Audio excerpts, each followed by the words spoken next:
Lesson 5. Freedom begins within, even when the world is on fire. Dear listener, we've arrived at the 5th lesson. Anyone who has made it this far has already started to notice certain things.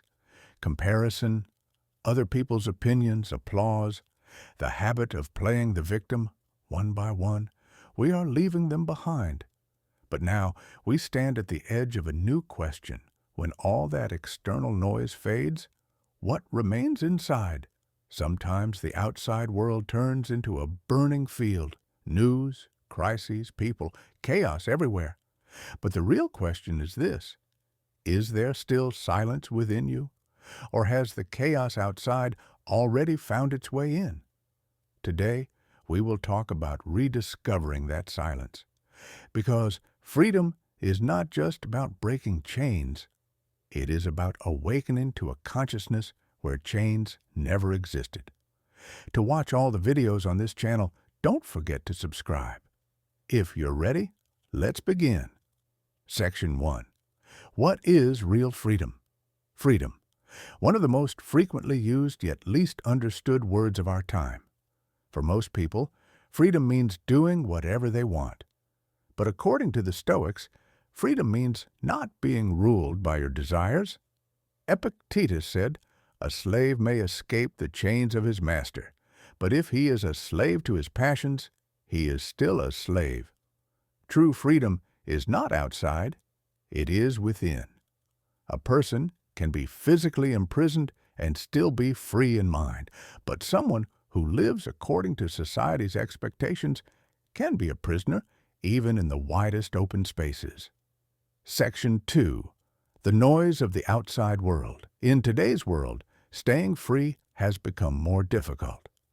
Phone notifications, constant comparison, the pressure to do more, have more, show more. In all this noise, a person slowly loses the ability to hear their own voice. Even on the way to work, the race begins. Who is more successful? Who is fitter? Who looks happier? And while watching other people's lives, we forget to live our own. The outside feels like a burning field, but often that fire is burning inside us. The more we try to control everything, the more our anxiety grows. The more we plan every detail, the more peace disappears, and without realizing it, we become controlled by our own minds. Section 3. The lesson of the Stoics. Marcus Aurelius was a Roman emperor, one of the most powerful men in the world. Yet he lived amid wars, betrayals, and plagues. Still, at night, he wrote in his journal, "I cannot control the outside world, but I can shape my thoughts." This was the essence of freedom. Even on the throne, he learned to stand alone, to protect the mind, to defend the inner world like a fortress. That was true freedom. Another Stoic, Seneca, said, "It is not things themselves that disturb us, but our judgments about them." So the problem is not events, it is how we interpret them. The same is true today. Crises, people, social media, none of them can enslave you. But if you respond unconsciously, you hand over your freedom with your own hands. Section 4. Inner freedom. In daily life, you're at work. Someone criticizes you, or you see an unfair comment on social media. What is your first reaction? Defending yourself, proving something, getting angry. Pause for a moment. Ask yourself, does this reaction belong to me or to my ego? That is where real freedom begins, because that moment is a moment of choice. Either you switch to autopilot, or you respond with awareness, or choose not to respond at all and simply observe. Likewise, being able to remain inwardly alone even in a crowd is a great strength.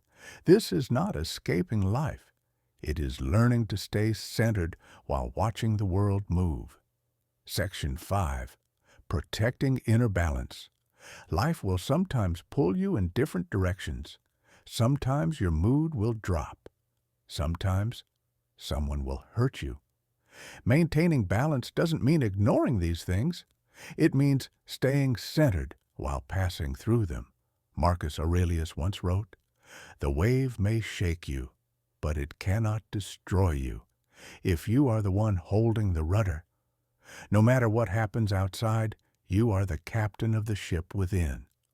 Lose the captain, and even a small storm will toss you around. Find a captain, and even the greatest storm can be met with silence." Section 6. Freedom is a journey. Freedom is not a destination, it is a process.